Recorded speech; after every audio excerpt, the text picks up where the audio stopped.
Unboxing, installation, and review of the Osight S 2 MOA multi-reticle red dot. The first optic in OD green that is rechargeable and has a charging cover. This has the nicest packaging I have ever seen from a product. A magnetic cover clip, the message, and a thank you from Osight. The optic, the charging cover, everything very neatly packaged. In the first box, we have a really cool skull installation tool, a Torx head for the screws, and a flathead tip for the zeroing. USB-C charging cable with a rubber retainer and two plastic covers that go on the top. Rubber stretchy lanyard that can attach to your charging cover right here. Our package for the screws says all the different lengths for your different mounting needs. Comes in these plastic crates. It says the screw specs on them.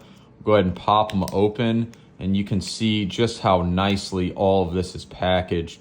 Has them very neatly laid out. You can pull these out or you can actually unscrew them out. The screws do come with Loctite. You can also unclip the crates, switch them to the other side, hook them on, an Osight bag and lens cloth. This feels water resistant, so you could keep everything inside there if you want. All your instructions, zeroing, installation, your user manual, which we'll get into in a second, and some safety warnings. Everything here is coming in at $250. You might be able to get it on sale depending where you buy it from. Has a really nice olive green finish. It's made with their new OAL material, aluminum alloy, which is supposed to be stronger than your typical aluminum that is used with optics. It utilizes the RMSC footprint, which allows you to directly mount this to guns like your Glock 43X, 48, and other various firearms. It is an enclosed emitter, which means it has two panes of glass concealing your emitter inside so nothing gets in there like dust, water, dirt. It does have a slight recess to the front, which is good. For this being a super compact optic for your subcompact pistols,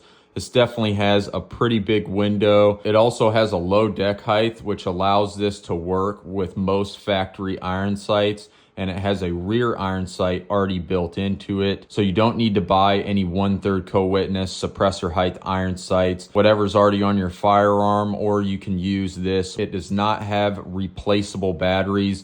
It's going to be recharged by your charging cover. This makes it really convenient for the end user if they don't want to have to unscrew anything. All they have to do is charge this with a USB-C cord. You can click this side button right here to see how much charge the charging cover has, and you can just place it right on top while it's still attached to your gun, and then it'll charge your optic really easy. It does take about 1.5 hours to charge the optic fully, which isn't terrible, but if your charging cover is dead and you're not by a power source, you're kind of out of luck. This charging cover makes it really easy for people who don't want to purchase batteries, or if they just want to throw a cover on there and not have to swap out any batteries. With the charging cover, you can get up to 87,600 hours of battery life. For the optic, you can get 20,000 to 21,900 hours depending on which reticle you choose. It has a great zeroing guide for beginners with a good illustration and then mounting instructions on the back. This manual is really in-depth, which I like that. It shows you how many hours you can get depending on which reticle you run, elevation adjustment on the top, and our windage adjustment on the side, brightness buttons and battery indicator on the side. A light sensor at the front, it'll detect the light and automatically change the dot brightness. This can be helpful if you're going indoors and outdoors a lot. It'll flash for 5 seconds if it's charging, and it'll be constant for 5 seconds if charging's complete. The same thing when you're charging the optic. Turn it on, press any button. To turn it off, you have to hold both buttons. For the motion sensor, double press and hold, and the reticle will tell you if it's on or off. The optic will turn off after 10 minutes for inactivity, which you can turn off on the mode switching, holding the plus for over 3 seconds. If you do the auto sensing, that's a way to save battery. For reticle switching, hold the minus for 3 seconds. For the battery indicators, if it's green, it's above 50. Yellow is in between 50 to 20, red is 20 to 10, and if it's blinking red, it's going to be 10 or below. For the safety, because it's a rechargeable battery, you just want to make sure that you're not storing it in an area 140 degrees or higher. The single crisp 2 MOA red dot, you can push the corners. I do like the size of this window. Hold it for 3 seconds to change it. Just the 32 MOA circle has a good clear center. Hold it again to get to the circle dot. You can see just the 2 MOA dot in the circle. Good for a quick target acquisition. I'll hold both to turn it off. Glock store came out with a K plate, which allows me to mount subcompact optics onto your full thickness MOS slides. I'm going to use the 4 screws that came with the plate. Place the adapter plate on and it gives a really nice flush fit finish. You'll want to use some blue thread locker for the screws. Place the screws on the adapter plate. I'm going to torque these 12 to 13 inch-pounds, or you can do hand tight. Go back and forth on these once they get snug. There's 1, there's 2. I'm just going to go back and double check. Place the optic on and it fits very nice with this adapter plate. No movement at all, so the recoil is going to be going into these posts instead of into the optic screws. Drop those screws in as well. I'll torque these to 15 inch-pounds or hand tight. Once they're getting close to snug, I'll go back and forth on them. Be careful tightening these in with a torque wrench so that you're not actually scratching the glass. There's 15.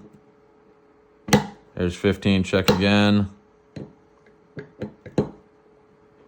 Another thing too, I checked the seal around the optic on both sides. The seal is complete and it's not missing anywhere, which is important, especially on a closed emitter. But it looks really clean, especially on this, being able to have it on a full size. Flush on the bottom, the optic plate is not raising, which is what you want. It's flush at the back.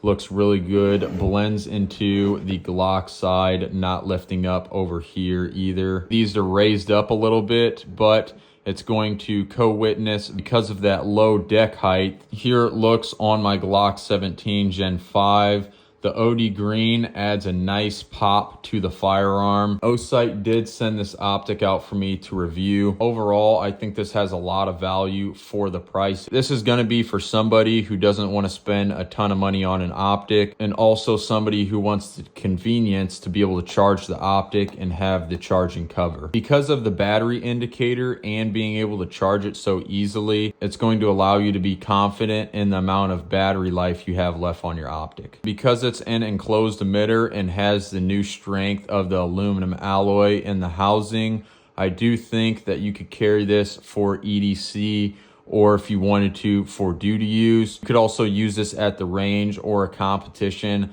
having that decent size window. If you want to see more videos like this, please like, subscribe, comment, and share to help support the channel. Thank you for watching.